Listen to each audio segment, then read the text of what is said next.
Kami dari kelompok Bahasa Indonesia akan membuat video vlog tentang politik. Selamat menyaksikan. Selamat siang pemirsa, sejumlah peristiwa politik kembali menarik perhatian publik hari ini, mulai dari pergantian Menteri Keuangan hingga penonaktifan 5 anggota DPR RI. Bersama saya Nazila, inilah berita selengkapnya.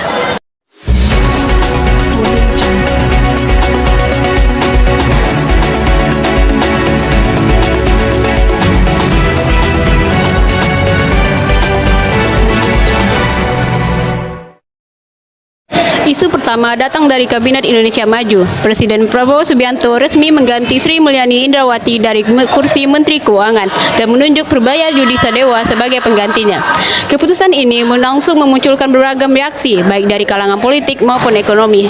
Sementara itu, dari Senayan, 5 anggota DPR RI dinonaktifkan setelah menuai kontroversi akibat tindakan dan perbuatannya. Untuk mengetahui suasana di parlemen, kita ikuti laporan rekan kami Nisa langsung dari gedung DPR RI Jakarta. Terima kasih Nazila. Pemirsa, selamat siang. Hari ini saya sedang berada di depan gedung DPR RI. Hari ini suasana cukup tegang karena telah diumumkan keputusan mengejutkan, yaitu penonaktifan 5 anggota DPR RI.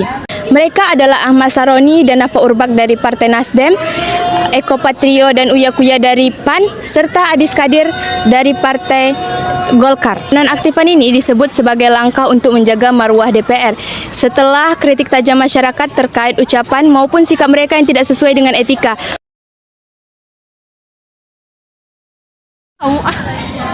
Selamat siang, kepada siapa?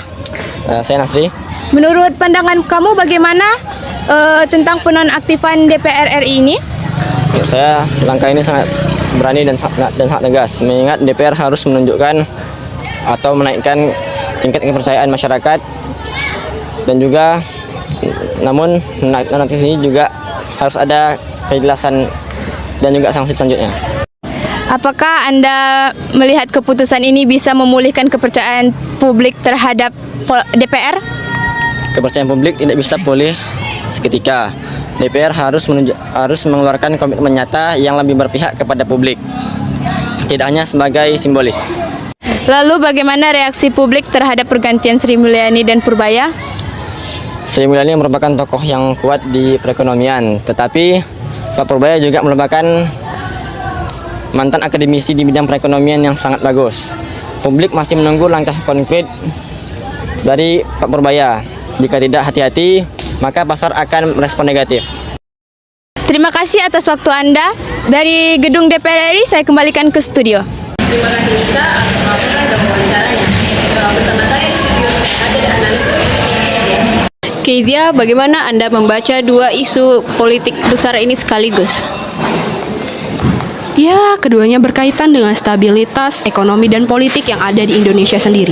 Pencopotan dan penonaktifan 5 anggota DPR ini merupakan respon cepat dari pemerintah kepada rakyat. Namun, jika pemerintah lalai, masyarakat akan mengira kalau misalkan itu terjadi tanpa adanya etika transparan dan itu hanya sekedar kosmetik saja, maka DPR harus melakukan pembenahan secara menyeluruh atas situasi ini. Sementara dalam pergantian Sri Mulyani menunjukkan kebijakan geseran ekonomi dan Purbaya dikenal dekat dengan Presiden Prabowo, menunjukkan adanya kebijakan yang baru tekanan yang baru dalam pengelolaan fiskal. Namun tentu saja akan resikonya karena Sri Mulyani dikenal dengan kredibilitas yang tinggi di mata internasional. Maka rakyat menilai apakah Purbaya pantas dan layak menjadi Menteri Keuangan Indonesia yang menginspirasi rakyat. Sekian dari Demikian rangkaian berita politik hari ini. Mari kita nantikan bagaimana respon pemerintah dan parlemen ke depannya. Saya Nazila beserta seluruh kru yang bertugas pamit undur diri. Terima kasih telah menyaksikan dan sampai jumpa.